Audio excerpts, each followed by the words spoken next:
Olá, boa noite, Seven Bikers. Estamos começando mais uma live aqui no Seven Bikers.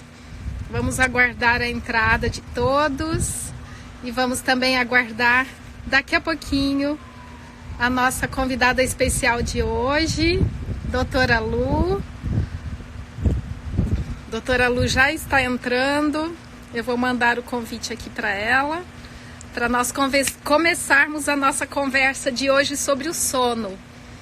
Nós teremos hoje uma conversa muito especial com a doutora Lu Souza. Doutora Lu. Doutora Lu já está entrando. Boa tarde a todos que estão entrando. Não sei se por aí ainda é tarde ou é noite. Tudo bem, doutora Lu? Olá, tudo bem e vocês? Deixa eu só aumentar o volume aqui. Ótimo. Estão me ouvindo bem? Estou. Tá um pouquinho baixo, mas deixa eu só aumentar aqui um pouco. Aumentei aqui um pouquinho. Ótimo. Tá ótimo agora. Perfeito, perfeito. Meus papéis estão voando aqui, ó. Eu vou pegar Muito porque vendo. eu tenho aqui muitas anotações, porque hoje Nossa. o nosso assunto vai render, né, doutora Lu? Eu acho que tem bastante coisa para dizer hoje, né? Muita coisa, né? Muita coisa para dizer hoje. Nós colocamos no perfil do Seven Bikers algumas perguntas sobre o que as pessoas têm dúvida. E apareceram dúvidas incríveis, assim. Eu acho que a gente vai precisar de umas 3 lives para a gente falar sobre tudo, viu? Imagino, né? Porque querem saber de tudo, né? Do sono do pai, do sono da mãe, do sono do filho. Exatamente, exatamente. Até agora há pouco eu ainda estava recebendo mensagens. Ah, pede para ela falar sobre isso, pede para ela abordar também esse assunto. Eu falei, ainda bem que a gente vai ser só a primeira hoje, né, doutora Lu? O que eu tenho tido de experiência com live é que nunca dá para falar tudo, nunca dá para responder tudo, mas a gente vai fazer um esforço para fazer hoje e a gente complementa depois. Perfeito. É bom que as pessoas vão aprendendo um pouco mais sobre o sono, né? Exato, exato. Mas, doutora Lu, antes de a gente entrar no assunto, eu queria que as pessoas soubessem um pouquinho da sua história como pesquisadora. Eu sei que assim é bem longo o seu currículo. Além de ser biomédica, mestrado, doutorado, pós-doutorado em neurociências. Conta um pouquinho para a gente sobre a sua carreira sobre pesquisadora do sono. Então, a carreira começou bem cedo, porque eu acabei começando a iniciação científica, né, com o sono. Eu tive o privilégio de encontrar um professor que tinha feito a pós-graduação, mestrado, doutorado, com o especialista de sono da América Latina. Uau. Então, quando ele foi para a UFG, e eu estava me graduando, eu fui fazer uma iniciação científica com ele e eu gostei bastante. Aí, a partir daí, eu resolvi ir para São Paulo prestar a pós, né? Sim. E eu consegui, né, não de imediato, mas eu comecei a fazer mestrado com uma professora, que ela é psiquiatra, e ela trabalhava em conjunto com esse especialista de sono, que ele é um Sérgio Tuffi, que é bastante conhecido. Sim. Então, assim, ele é o nome do sono da América Latina. Sim. E é uma pessoa, assim, boníssima, né, de muito conhecimento, bastante generoso. E, então, assim, fiz o mestrado, o doutorado, sempre participando de tudo. E eu me apaixonei pelo assunto, assim, eu não sei, é uma coisa meio, assim, você vai estudando, vai se aprofundando. Aí eu passei desde avaliar o efeito do etanol no sono de ratos, até fazer a validação de um instrumento que é chamado de actígrafo, que hoje, até eu tô fazendo uma ressalva, porque muita gente não conhece o nome actígrafo, mas todo mundo conhece aquele reloginho que o pessoal está usando no pulso, que tem um aplicativo no celular que mede ou registra o sono. Né? Então, algumas marcas, como o Apple, eles fizeram um modelo comercial do que a gente utiliza na pesquisa. Então, o actígrafo, ele é um instrumento muito útil, e eu fiz a validação no meu mestrado. No doutorado, eu fui avaliar o efeito da restrição do sono na morte celular de ratos jovens e de ratos velhos. Então, a ideia era avaliar o efeito da restrição do sono no processo de neurodegeneração. Porque tem algumas hipóteses, né, de que uma pessoa que vive privada de sono, quando ela envelhecer, ela vai ter mais consequências, assim, em relação a essa colheita, né? A colheita vai acontecer mais para frente. Então, foi isso que eu fiz no doutorado. Aí depois eu fui parar em Alagoas, fui para Maceió, fiquei 4 anos e meio lá. Aí lá eu fui professora substituta, lá eu fui pesquisadora durante 3 anos, tinha um projeto que é do governo federal. E esse projeto era avaliar as pessoas dentro do seu ambiente. Então, como é que elas dormiam, quais eram as consequências dessa privação de sono no estado de humor, na parte de cognição, na memória. Eu fiz uma coleta de 160 pessoas, que inclusive eu ainda estou em processo de publicação.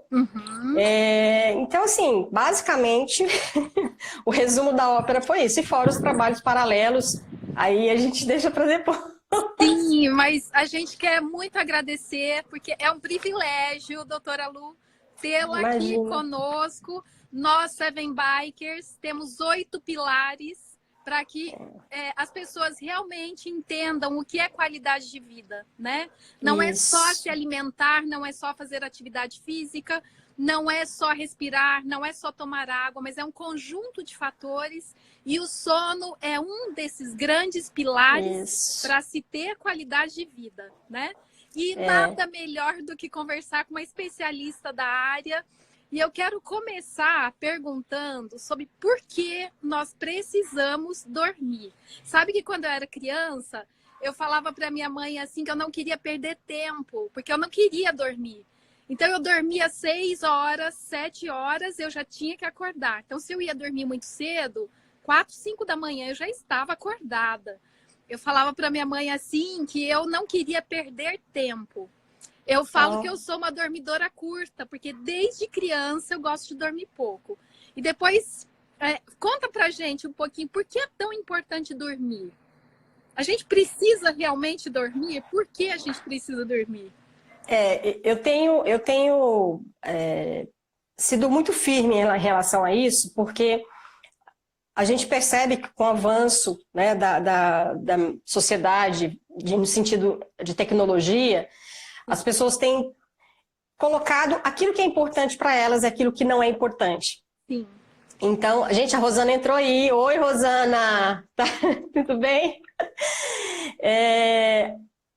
E assim, na minha visão, e baseado em todos os estudos que tem nessas últimas 3 décadas, o sono está no mesmo patamar de comer e beber líquido. Você não pode viver sem comer, você não pode viver sem beber líquido e você não pode viver sem dormir. Então, tanto estudos em animais quanto relatos de guerra mostram que o sono é essencial para a manutenção da vida. Então, não dá para eu colocar um acima do outro. Porque se eu como direitinho, mas eu não durmo bem, aqueles nutrientes não são absorvidos da forma como deveria. Então, desregula do mesmo jeito. Se eu bebo líquido e eu não durmo bem, eu interfiro também na filtração dos rins. Então, o sono afeta tudo, tudo afeta o sono. A minha frase tem sido essa. Sim. Então, dormir é imprescindível para se ter qualidade de vida. Correto? Correto. Sim. Agora, quanto tempo a gente precisa fazer? A gente ouve todo mundo falando que tem que dormir 8 horas.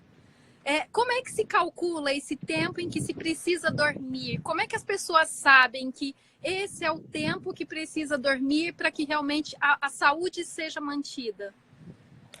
Então, a quantidade de sono ela é pessoal. Né? É claro que existe uma média para uma população e que se modifica ao longo da vida. Então, por exemplo, uma criança, um adolescente, um adulto, um idoso tem necessidades diferentes. Então, essa quantidade de sono, ela sofre modificação. No geral, você precisa de mais sono no início da vida e menos sono no fim da vida. Então, o sono vai diminuindo gradativamente. Mas mesmo entre os adolescentes, entre as crianças, como você mesmo disse, existem os dormidores longos, existem dormidores curtos. Existem aqueles que precisam de uma quantidade maior e outros que precisam de menos. Então, cabe a cada um identificar. Mas, de forma geral, os dormidores curtos, dormidores longos, eles ficam nos extremos. Então, é uma porcentagem menor. A média da população, e aí eu vou falar diretamente com o adulto jovem, ela necessita de 7 a 9 horas de sono. Ok. Então, essas 7 a 9 horas de sono, a gente tem que lembrar que não é o tempo que eu estou na cama, é um sono de qualidade. Eu posso ficar 10 horas na cama e dormir 5 horas, não vai adiantar. Então, o tempo que está na cama, ele tem que ser aproveitado para dormir. Então, por isso que, para a pessoa descobrir, ela precisa, o ideal é durante as férias, mantendo uma rotina regular, ela vai descobrir quanto de sono que ela precisa. E uma vez mantendo, automaticamente, aí durante o dia ainda, né? Sim, aqui ainda durante o dia, eu estou tentando... Que delícia! Olha o sol que ainda está aqui. Que delícia! Estou tentando voltar a tela para mim. Então, assim, eu sempre sugiro, durante as férias, mantenha horários regulares de sono, que você vai descobrir. Porque o organismo, a partir do momento que ele está saciado, você não precisa ficar na cama. Sim. Ficar na cama se torna insuportável. Porque, a não ser que você vá ter outros problemas de saúde que acabe fazendo a pessoa ficando muito tempo na cama, como a depressão, por exemplo. Perfeito. Então, a gente pode falar que dormir de menos ou dormir demais também é prejudicial? Os estudos epidemiológicos, estudos de meta-análise, estudos que fizeram uma avaliação de vários estudos ao longo das últimas décadas, eles observaram que pessoas que dormem pouco têm menor longevidade. Pessoas que dormem muito também têm maior taxa de mortalidade. Mas, quando eles isolam as pessoas que dormem muito com estados de depressão, com transtornos psiquiátricos, não altera tanto. Mas é sabido que quem dorme pouco vive menos. Então, de forma geral, e quando eu digo dormir menos, é quem dorme em torno de 4 horas por noite. E isso está bastante associado com alta taxa de mortalidade. Então, a gente precisa dormir. Mas... menos de 5 horas aumenta o risco de mortalidade. Perfeito, perfeito. Então, já é sabido que nós precisamos dormir e precisamos encontrar o período certo entre 7 a 9 horas para que realmente o nosso organismo descanse. E o que é higiene do sono? Aí eu vou só complementar uma coisa. A duração do sono é importante e você descobrir o horário que você dorme melhor também é importante. Okay. Então, existem pessoas que são mais matutinas, existem pessoas que são mais vespertinas, e existem aquelas que se adaptam a um ou outro de acordo com a época da vida delas. Sim. Então, quando você descobre o horário que você dorme bem, que você acorda mais descansado, é o horário que você deveria dormir. Eu vou dar um exemplo. Eu durmo por volta de 11 horas da noite, a média, né? Okay. Posso dormir um pouco mais cedo, um pouco mais tarde, mas em volta de 11 horas. No dia que eu durmo 1 hora da manhã, por algum compromisso, meu sono não é igual. Eu posso dormir 1 hora da manhã, acordar às 9, eu não acordo descansado, eu não acordo bem. Porque 1 hora da manhã é tarde para mim. Então, o nosso organismo libera hormônios e esse processo de restauração necessita desses hormônios sendo produzidos no horário certo e você está dormindo naquele horário. Sim. Então, quando você inverte isso, infelizmente o descanso não é o mesmo. Higiene do sono são várias orientações que os especialistas de sono dão às pessoas para que elas possam eliminar aquilo que é prejudicial para o sono delas e acrescentar aquilo que é benéfico. Então, a higiene do sono tem o objetivo de orientar as pessoas de como dormir melhor. Perfeito. E ela é tão importante que é a primeira medida para o tratamento de insônia. É a primeira. Ninguém começa com medicação. Sim. Então, quando uma pessoa já vai no médico, o médico já passa o remédio e não passa higiene do sono, você foi no mau profissional. Uhum. Porque primeiro você tem que identificar na sua rotina o que está atrapalhando o teu sono. Uhum. Para depois, se não conseguir resolver, entrar com farmacologia, né? Com medicamento. Perfeito, excelente. Então, a gente já conversou um pouquinho sobre o que traz não dormir adequadamente. Vamos conversar um pouquinho mais, doutora Lu, sobre quais os prejuízos de não dormir adequadamente. Porque a gente sabe que são muitos, mas em termos práticos, assim, são muitos, mas em termos práticos, quais são os piores prejuízos que quem não dorme tem a curto e a longo prazo? Olha, privação de sono, ela desencadeia, ela é um estresse. Então, primeira coisa que a gente tem que pensar, privação de sono é um modelo de estresse dentro da neurociências. Então, quando você priva uma pessoa de sono, ela vai ter liberação de hormônios do estresse. Então, adrenalina e noradrenalina, cortisol elevam, e isso vai fazer o quê?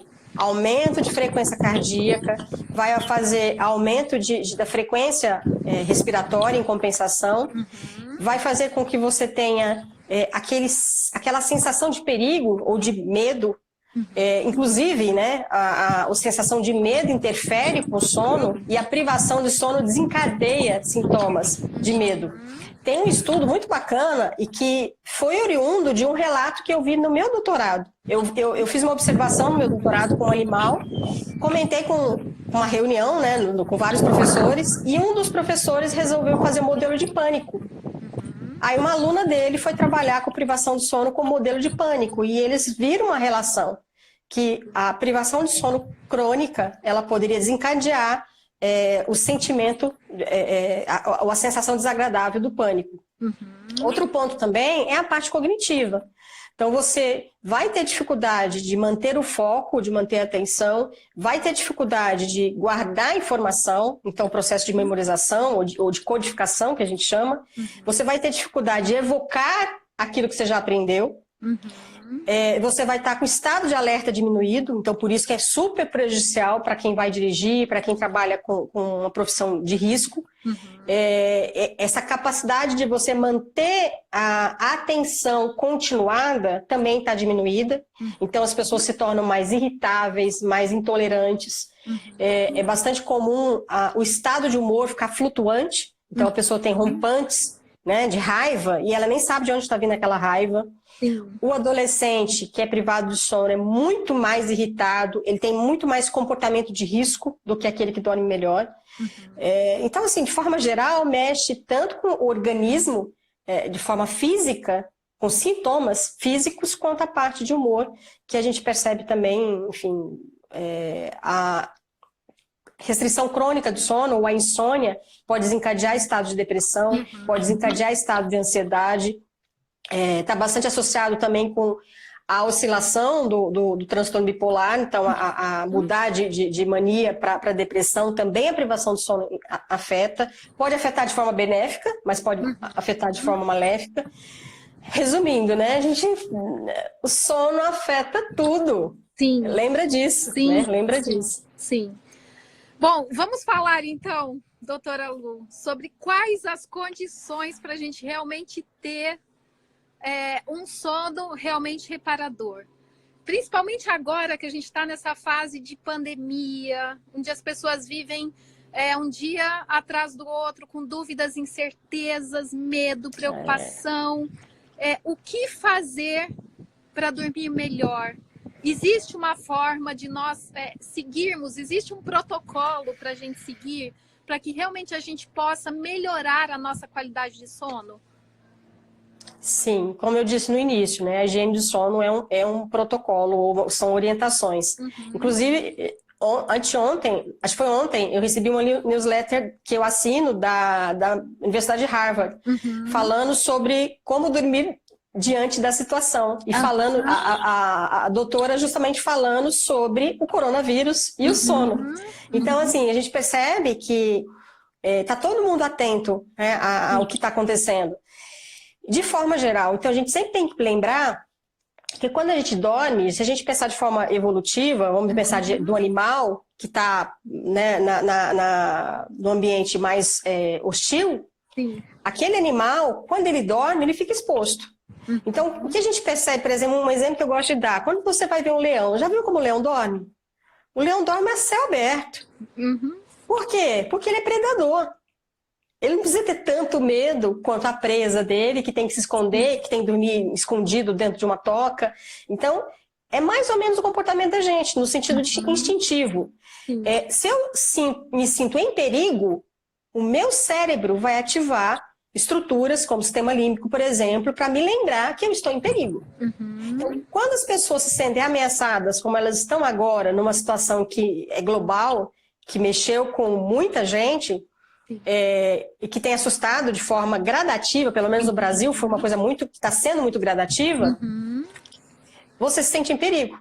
Eu estou em casa, mas eu me sinto em perigo. Então, se eu me sinto em perigo, o cérebro vai ter dificuldade de entrar no sono profundo, porque ele está em estado de alerta.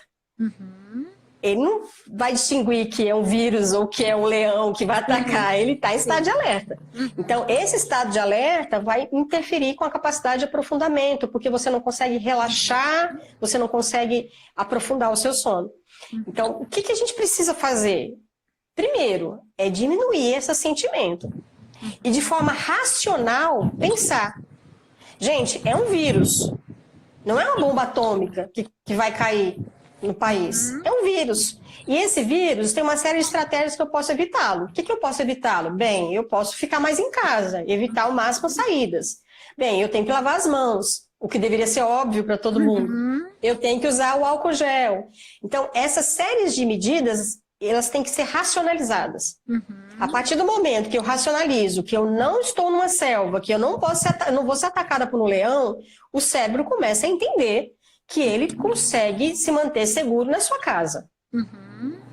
Eu começo por aí. Outro ponto também que é fundamental nesse momento é que as pessoas estão isoladas, estão fora do seu trabalho, muitas estão trabalhando em casa, outras não. E aí, algumas começam a se comportar como se estivesse de férias. Inclusive, eu já guardei alguns memes aqui, que depois eu vou postar no meu Instagram, mostrando exatamente como é que as pessoas estão pensando agora. Elas estão entediadas, então o que elas fazem? Eu vou dormir. E aí, isso significa sair da rotina, sair daquilo que deveria ser o ideal. Portanto, nesse momento, eu tenho que manter rotina. Se você não tinha rotina, então aproveite o momento para inserir rotina, porque o sono gosta de rotina, o sono gosta de horário para dormir certo, de horário certo para acordar. Procure manter isso de forma mais rigorosa ao longo da semana. O que as pessoas tendem a fazer? Dormem de segunda a sexta no horário, sábado, domingo em outro horário. Elas tentam compensar no fim de semana o que não dormiram durante a semana. Está errado. Principalmente quem tem insônia, principalmente quem tem transtorno de sono, tem que ter um horário regular durante a semana. Não significa que você não vai sair, que você não vai ter sair para um restaurante à noite, que você não vai para um aniversário, mas isso tem que ser esporádico. Será que todo final de semana você tem uma festa para ir? Será que todo final de semana... Gente, não, né? Então, tente nesse momento ter uma rotina. O processo de preparo para o sono é essencial. Então, de 2 a 3 horas, eu nem falo 1 hora, porque eu acho que nesse momento 1 hora é pouco. Então, de 2 a 3 horas, antes do teu horário de dormir, você já vai começar a dar sinais para o teu organismo que já vai chegar o período de descanso. O que significa isso? Vai diminuindo a luminosidade da casa, vai diminuindo o som da casa, vai diminuindo a agitação das crianças, a agitação da família. Procure comer um pouco mais, né, de 2 horas antes aí de dormir. Então, vai trabalhando nesse processo de sinalizar para o organismo que vai chegar o horário de descanso. Você gosta de tomar um chá? Tome um chá de camomila, um chá de erva doce, evite café, evite chá preto, chá mate. Todos esses chás que são estimulantes, eles devem ser tomados até no máximo 4 ou 5 horas da tarde. De 4 a 6 horas antes do horário de dormir. Então, se eu parar de tomar às 4, fica mais fácil o sono chegar mais cedo. Se eu tomar café às 6, 7 horas da noite, eu vou tornar o meu sono, vai demorar mais, ou eu vou dormir e não vou manter o sono. Eu vou ter um sono mais fragmentado. Então, essas medidas, se elas forem inseridas, elas vão melhorar a qualidade do sono das pessoas. Sim. E fora, como aqueles outros pilares que você colocou, né? Meditação, o exercício físico, a oração, né? Para as pessoas que têm fé, eu acredito que é mais fácil passar por esse momento, porque elas sabem que existe alguém que é muito maior, superior àquilo que elas estão passando. Sim. Certo? Com certeza, com certeza. Existem formas de nós encontrarmos um meio de dar paz para nossa ansiedade, né? E sem dúvida, exato, quando a gente leva em consideração que a crença, existem pesquisas científicas que falam sobre o quanto acreditar e confiar em Deus a esperança, é importantíssimo para passarmos momentos difíceis como que nós estamos passando agora, né? A esperança. Exato. A esperança. Exato.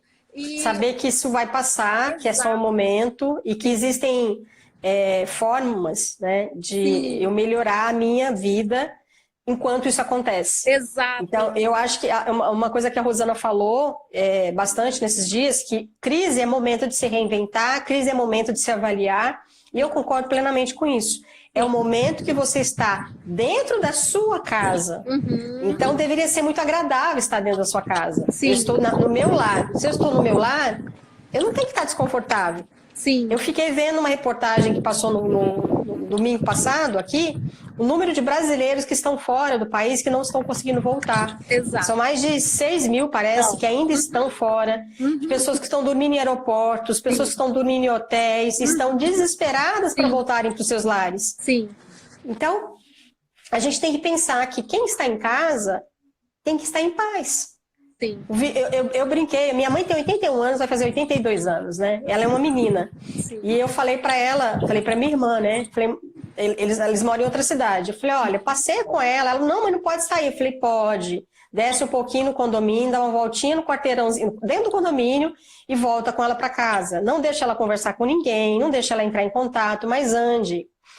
Aí eu fui falar com a minha mãe e eu falei, mãe, o vírus não está circulando no ar. Ela, eu acho que está.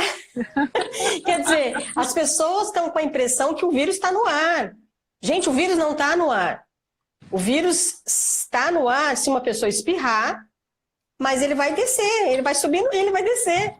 Então, as pessoas estão trazendo a informação de forma um pouco distorcida, eu vi isso na minha casa, porque minha mãe é um bebê, né? Já quase, né? Então, assim, a compreensão é diferenciada. E algo que é muito importante chamar atenção agora, o processo de ansiedade, depressão, ele demora um tempo para se instalar. Sim. Então, eu estou ouvindo muitas queixas que as pessoas estão dormindo mal. Então, essa restrição de sono, esse sono insuficiente, ele vai desencadeando alterações bioquímicas. E essas alterações bioquímicas vão gerar ansiedade. Sim. Ou vão piorar quem já é ansioso. E podem levar à depressão. Então, o que é importante nesse momento? É você trazer o cérebro para um equilíbrio para que isso não aconteça. Então, se a gente tiver mais 15 dias, mais 30 dias em isolamento, que seja, ou de todo jeito, se a gente for sair para trabalhar, a gente vai manter afastamento das pessoas. Isso vai se manter. Então, as pessoas têm que entender que elas precisam cuidar agora para que daqui a um mês não piorem. Sim.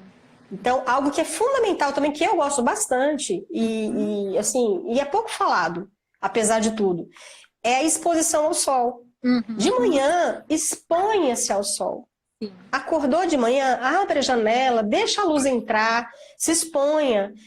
Não pode ser de manhã, mas que seja de 10 às 4, exponha 15, 20 minutos de sol. Isso é muito bom para o sono e é muito bom para o sistema imunológico. Mesmo que seja numa janela, né? Mesmo que seja numa sacada de apartamento, todo mundo consegue pôr o rosto no sol em algum momento, né? Em um país como o Brasil, sim, não tem como não ter sol, né? Aqui tem sol o ano inteiro praticamente, um pouco menos em algumas cidades, mas tem sol o ano inteiro. Sim. Então, eu fiquei uma vez, 9 dias sem ver o sol, e eu achei aquilo horroroso, horroroso. Sim. Então, eu fiquei imaginando nesses países que as pessoas ficam 30, 60 dias sem ver o sol. Sim.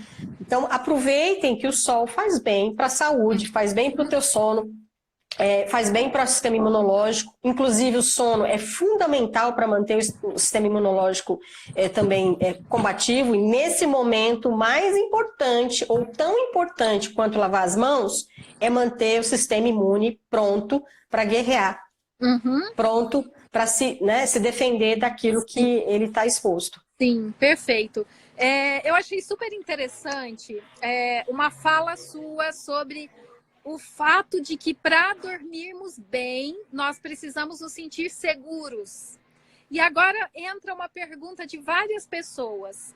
Por que algumas crianças têm tanta dificuldade de dormir sozinhas no seu quarto?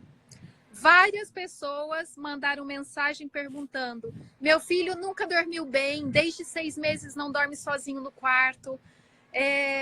Que orientação a senhora poderia dar para as mães que os filhos não dormem sozinhos, não conseguem dormir sozinhos, dormem no quarto dos pais ou não conseguem dormir sem os pais nos seus próprios quartos? Isso tem a ver com se sentir seguro ou não? Tem a ver com se sentir seguro. Muitas vezes, ou se não for a maioria das vezes, tem a ver com o próprio comportamento dos pais extremamente protetor. Então, a criança, uma vez que ela seja bebê, ela precisa de atenção 24 horas, mas depois isso vai tendo que desprender. Sim. Então, esse desprendimento, ele tem que ser gradual, ele tem que ser de forma diferente, porque cada criança responde de uma forma diferente. Algumas crianças sincronizam o sono mais rapidamente do que outras, mas, acima de tudo, as crianças têm que começar a aprender que o quarto está ao lado do quarto da mãe. A mãe não está longe. Então, não tem aquela brincadeira que a gente se esconde e depois aparece para a criança? Você faz isso aqui? Isso é uma forma de você treinar de que você está ali. Que você vai ficar 30 segundos sem ela te ver, mas logo você volta. Então, esse processo é uma espécie de treino que você faz. Você vai indicar aos poucos para a criança que aquele quarto ele é seguro. Como é que você faz isso? Aos poucos. Então, vai colocando ela no quarto dela para dormir. Ela não consegue dormir. Fica do lado, senta do lado.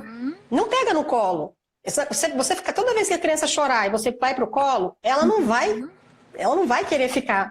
Então, chorou, senta do lado, vai conversando com ela, vai acalmando, faz um carinho na cabeça e vai até ela pegar no sono. Depois você vai para a cama. Ela acorda, volta, conversa de novo com ela.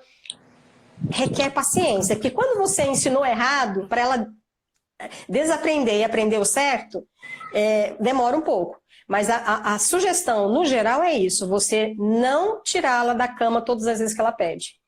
Ela chorou, a não ser que seja por dor ou qualquer outro problema, se for sua mãe, só porque quer dormir com você, não tire. Fique com ela lá, porque ela vai aprendendo e é gradativo. Eu tenho uma irmã que ela teve uma menina, a minha sobrinha, ela nasceu um pouco prematura, então ela tinha muito refluxo. Então, por conta disso, ela ficava muitas horas no colo. Foi difícil para minha irmã. Inclusive, uma das vezes eu fui para lá e eu ajudei nesse processo, porque ela queria colo, ela queria dormir no colo. Ela amamentava, depois adormecia, tinha que ficar no colo porque ela golfava. Então, foi um processo. A minha irmã teve um período que ela tirou, voltou e conseguiu. Então, assim, requer paciência, requer esse excesso de protecionismo da mãe ou do pai tem que ser quebrado, porque senão a criança ela não se desprende, ela vai demorar muito tempo para se tornar mais independente. Isso não é bom. Sim, perfeito. Respondidíssimo. Algumas pessoas perguntaram sobre isso e é muito importante a gente entender que o sono ele está totalmente ligado com nos sentirmos seguros. Porque Exato. A partir do momento que a gente não está se sentindo seguro, o nosso sono vai ser prejudicado. Então, nós precisamos encontrar meios, né? Pessoas com estresse pós-traumático, por exemplo, muito transtorno de sono, pessoas que sofreram situações de estresse imediato. Quer dizer, por exemplo, eu acho que todo mundo aqui em algum momento já passou por uma situação de muito estresse e não conseguiu dormir. Sim. Então, a partir do momento que você estressa, o cortisol sobe.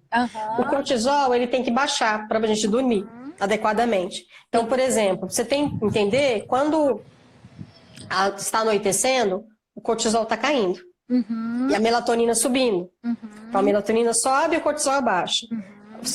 No final da madrugada, o cortisol começa a subir e vai clareando, a melatonina vai baixando, é inverso.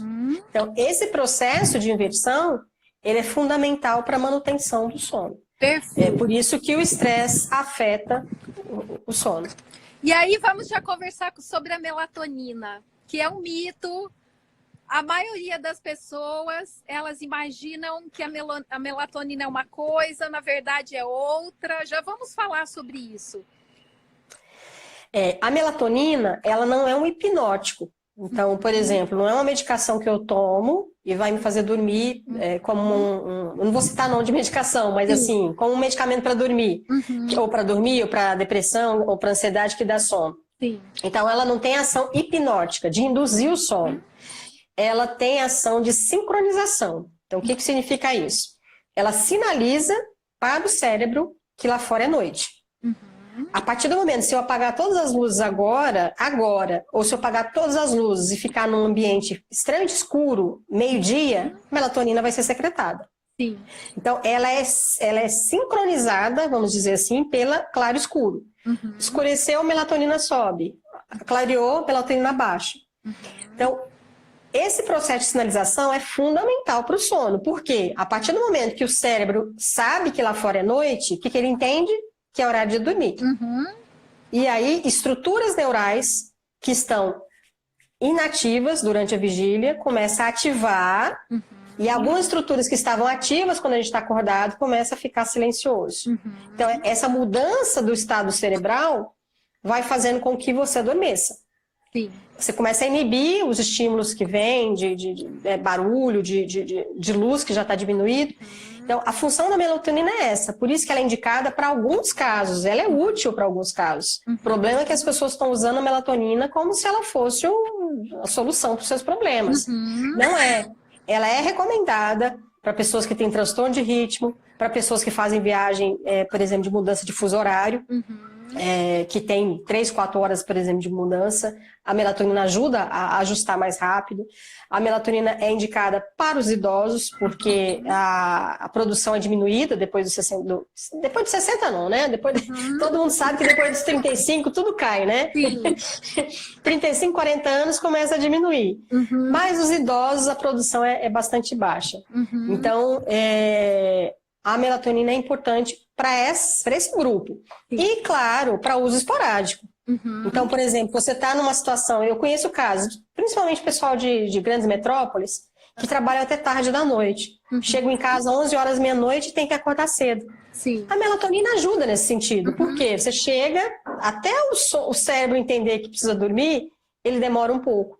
Então, pessoas que trabalham muito no computador e são obrigadas a trabalhar no computador à noite, melatonina pode ajudar. Mas tem que ser orientado.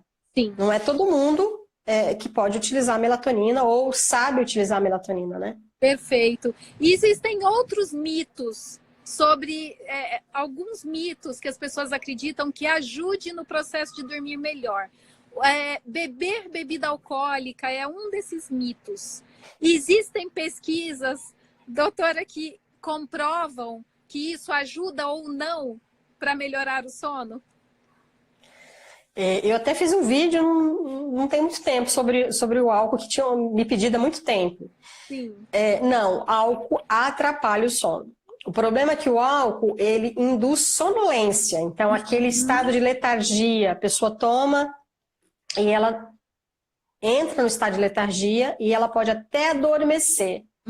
Mas o sono não é duradouro, o sono não é restaurador.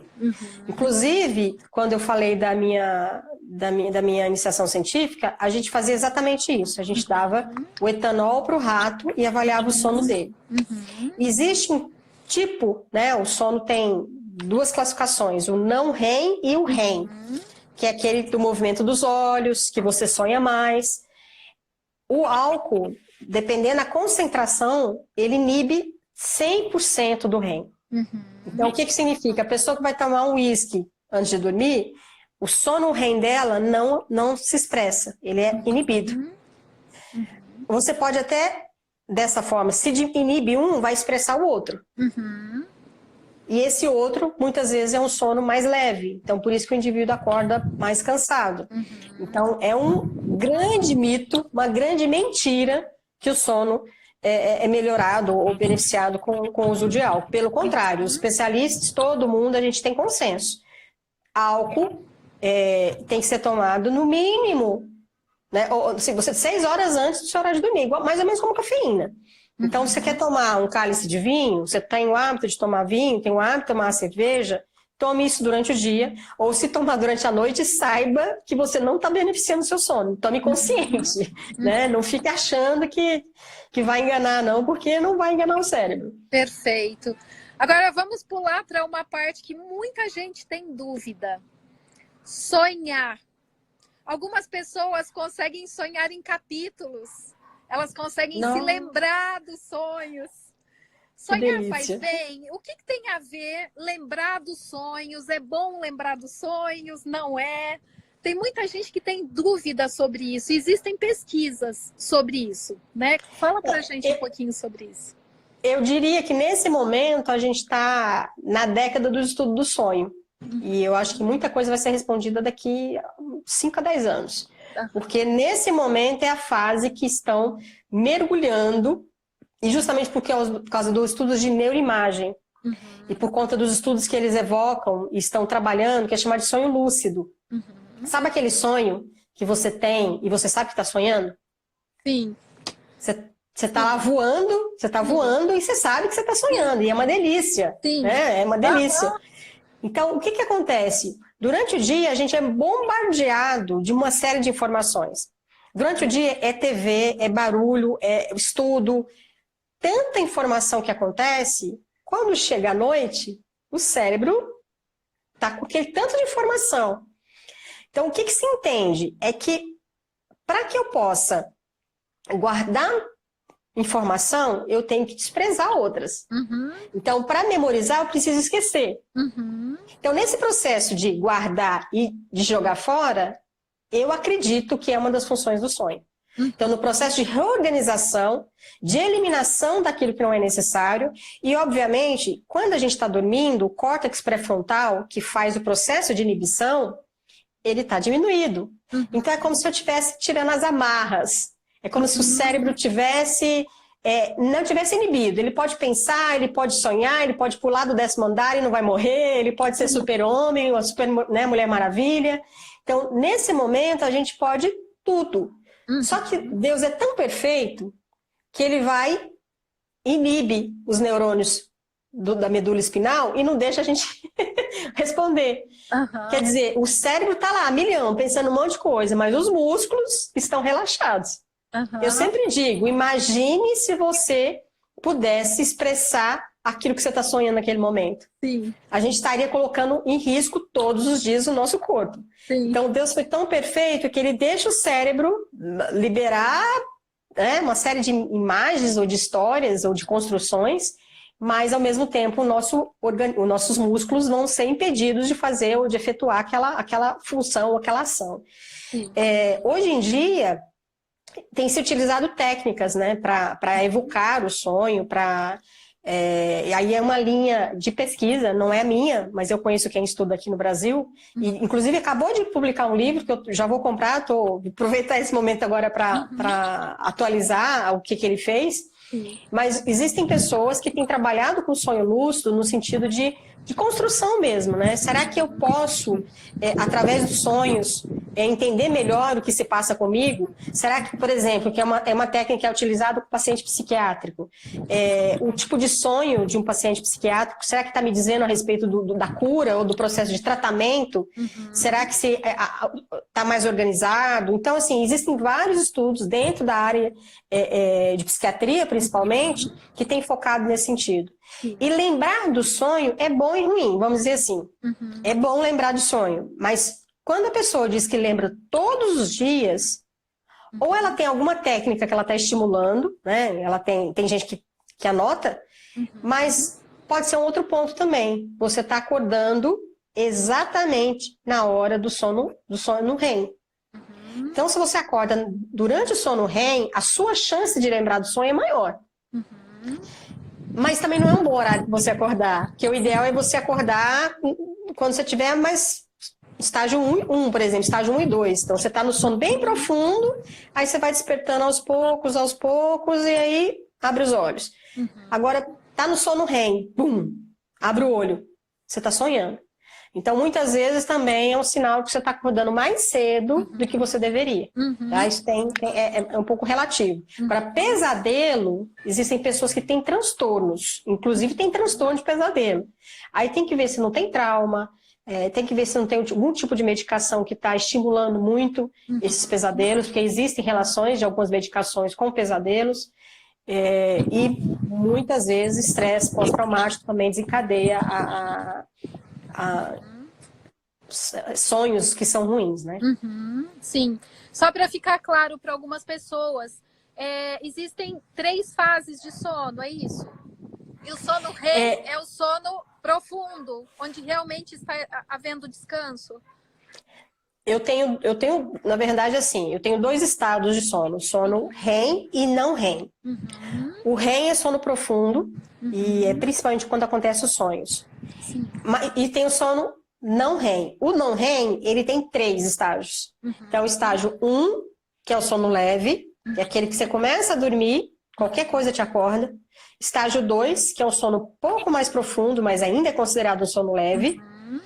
E estágio 3, ou antigamente, ele era dividido em 3 e 4. Hoje em dia, só 3 e 4 estão num só. 3 e 4 é chamado de sono de ondas lentas, ou sono delta, que é o sono mais gostoso, mais restaurador e muito bom. Então, quando você acorda assim, bem, é porque você teve um sono delta muito bom e teve um sono REM também sendo expresso. Então, a gente tem estágio 3 do não REM e o REM como considerado como sono profundo. Perfeito. E por que algumas pessoas acordam cansadas?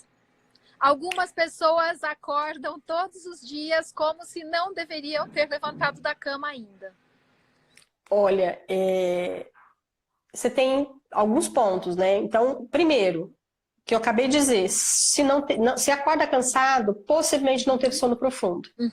Então, você ficou no estágio 1 e 2, 1 e 2, 1 e 2, de vez em quando aprofundou, subiu, 1 e 2, 1 e 2, e resumindo. O 2, ele é uma porcentagem alta do sono do adulto, mas é necessário o 3, é necessário o sono REM. Então, quando a pessoa acorda cansada, é porque a chance dela não estar conseguindo aprofundar. Qual o motivo é que tem que ser pesquisado? Muito comum a apneia do sono. Principalmente nos homens, você tem um processo que é envolvido com obesidade e que é envolvido também com envelhecimento. A pessoa tem paradas respiratórias durante o sono e quando ela para de respirar, você diminui o oxigênio, aumenta o gás carbônico. O cérebro acorda. Às vezes, esses microdespertares são tão pequenos e tão rápidos que a pessoa não sabe que acordou. Então, ela vai dizer, eu dormi a noite inteira, mas ela não dormiu. Ela teve microdespertares e dormiu, microdespertares e dormiu, e ficou nesse processo de oscilação, e isso impede o sono de ser restaurador. Então, outro ponto é a ansiedade, sensação de medo, também impede o sono de ficar mais profundo. Então, aquele estado de alerta, inclusive, tem um estudo bem interessante mostrando que quando você dorme em ambiente estranho, hotel, enfim, o seu cérebro fica em estado de alerta, porque ele não está no lugar de segurança dele. E aí, eles perceberam que a atividade cerebral fica mais com um nível mais próximo da vigília. É como se a qualquer momento qualquer barulhinho ele acorda e sai correndo. Ele se prepara mesmo uma reação de fuga ou de luta, né? Então, esse processo ou de ansiedade ou de medo, ele também vai interferir na capacidade do cérebro de entrar no estágio 3, 4 e no sono REM também. Perfeito. E muita coisa que a gente ainda poderia falar. O nosso tempo aqui no perfil já está quase acabando. Porque nossa, eu tô sem relógio aqui, já estamos conversando há 50 minutos. E o papo está muito bom aqui, porque o sono realmente assunto para muitas lives, né, doutora? Ah, e uma coisa também, eu até queria falar isso também, até porque por experiência própria, eu comecei a perceber e eu comecei a colocar isso nas palestras, para depois eu ver mais comentários dos médicos. Gente, sinusite, rinite, tudo que é it, que congestiona essa área, interfere na respiração durante o sono. Interfere também na capacidade de descanso. Sim. Então, quando a pessoa fala, mas eu não tenho apneia, eu não tenho insônia, eu não tenho ansiedade, mas eu durmo mal, dá uma olhada na parte respiratória, se está tudo ok. Porque isso também vai interferir na sua capacidade de descanso. O pessoal gostou, deu um coraçãozinho aí. Alguém se identificou? Sim, sim. Muito bom, muito bom. Vamos dar os últimos recadinhos. As pessoas agora estão começando a se preparar para dormir e precisam lembrar de estabelecer uma rotina saudável antes do sono. A maioria das pessoas estão com as crianças em casa e muitas pessoas mandaram recados falando que estão tendo muita dificuldade com as crianças.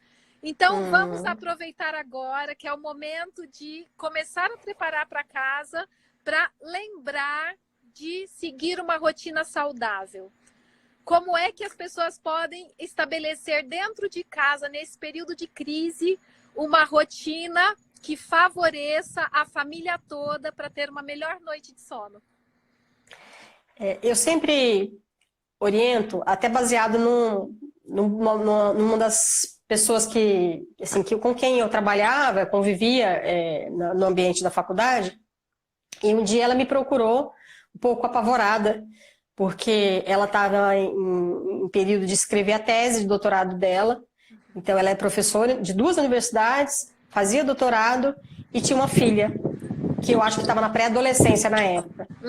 Aí ela falou, Luciane, a minha filha não dorme enquanto eu não chego em casa, e ela quer que eu coloque ela para dormir, e aí eu coloco ela para dormir, mas eu tenho que escrever a tese, então às vezes eu deito com ela na cama, daí a pouco eu durmo junto, volto pro computador, daí ela levanta de novo.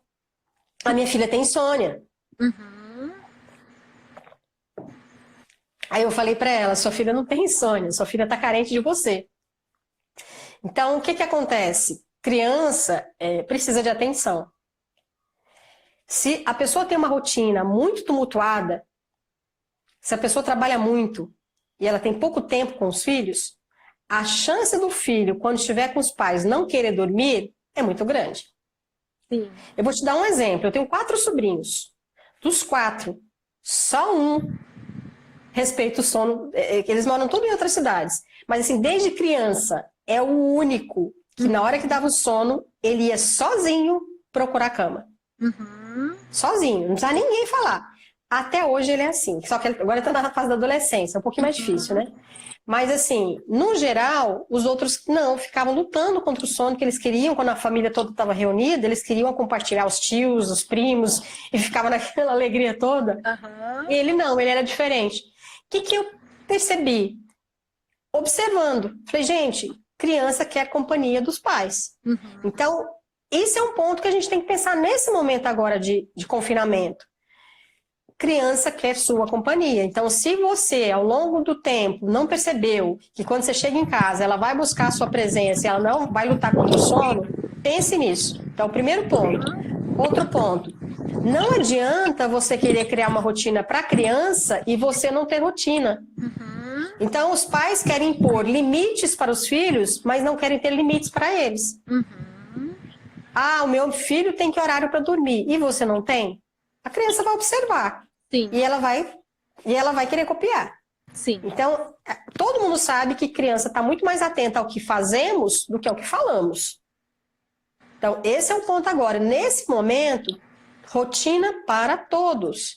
Ah, chegou o horário de dormir? Faça uma leitura. Pegue um livro, leia com eles, põe uma luz no abajur, faça uma atividade relaxante. Por exemplo, você quer fazer algum tipo de jogo, porque criança dorme muito mais fácil do que a gente. Mas existem certos jogos, certos filmes, que ao invés de dar sono, fazem o contrário. Uhum. Eu digo uma coisa, é uma opinião minha, desses 20 anos, né, que eu estou, enfim, envolvida com essa área. Uhum. O que você assiste na TV te afeta mais do que a TV em si. Uhum. A TV, ela é considerada o inimigo do sono. Mas se você escolher algo na TV que seja um pouquinho boring, um pouquinho entediante, vai te dar sono. Uhum. Então, quer assistir um filme? Assista um filme com menos ação, com menos tiroteio, com menos luzes. Assista algo que seja mais de conversa, algo que... Quando você vê, você já está com sono, bateu o sono, vá imediatamente para a cama. Isso é uma recomendação que eu sempre dou. Você está na sala assistindo televisão, está na sala fazendo qualquer coisa, o sono veio, respeite o sinal do sono. Perfeito. Vá para a cama. Qual o erro de algumas pessoas? Elas não escovaram o dente, elas não prepararam a cama, e aí bate o sono, elas querem fazer tudo isso. Aí o sono vai embora, desperta. Então, deixa a sua cama pronta, escove os dentes seus e das crianças e faça uma atividade relaxante. Eu já vi mãe, a criança começa a ficar com sono, ela vai, não, tem que dar um banho, tem que dar banho de dormir. Gente, não é horário do banho. Sim. O banho foi antes. Deu sono, durma você e seus filhos imediatamente. Essa dica é preciosa. Inclusive, me ocorreu agora que eu acho que eu nunca gravei. Então, o pessoal está me mandando mensagem aqui. Gente, agora não é hora de responder mensagem. Sim, tem muitas perguntas. Eu anotei várias. Eu vi uma última que entrou ali, falando se atividade noturna, física. Nós estamos com vários esportistas acompanhando a live. Atividade noturna, ela prejudica o sono? Exercício físico é bastante relativo. Que tipo de exercício físico você faz é um ponto. Então, atividades aeróbicas que afeta muito a atividade cardiovascular pode interferir. Mas os estudos indicam que é diferente no atleta e que é diferente naquele sedentário que faz exercício de vez em quando. Então, para o atleta, o fazer atividade física não afeta tanto o ritmo ou a frequência cardíaca quanto o sedentário. Então, vai depender de como você se enquadra. Alguns exercícios são mais relaxantes do que outros. Então, se você fizer uma yoga, é diferente se você fizer uma corrida. Sim. No geral, a recomendação é faça atividade física de 3 a 4 horas antes do seu horário de dormir. Sim. No geral, é uma recomendação geral. Mas, como eu disse, tem que ver se você é atleta, se você é sedentário, que tipo de atividade física você faz, se é uma natação, a piscina relaxa. Então, assim, vai variar do tipo e a sua condição de seu condicionamento físico. Perfeito. Eu anotei algumas outras perguntas aqui, mas a gente ainda tem tempo para mais uma. Lá no comecinho, uma pessoa perguntou se os mais novos dormem mais porque gastam mais energia e os mais velhos dormem menos porque gastam menos energia. Tem alguma relação? Olha, eu acredito que não é bem dessa forma, porque se a gente pensar desde o estado embrionário, aí são hipóteses, né? Existem estudos. E é uma hipótese de que o sono é fundamental para o processo de maturação e desenvolvimento cerebral.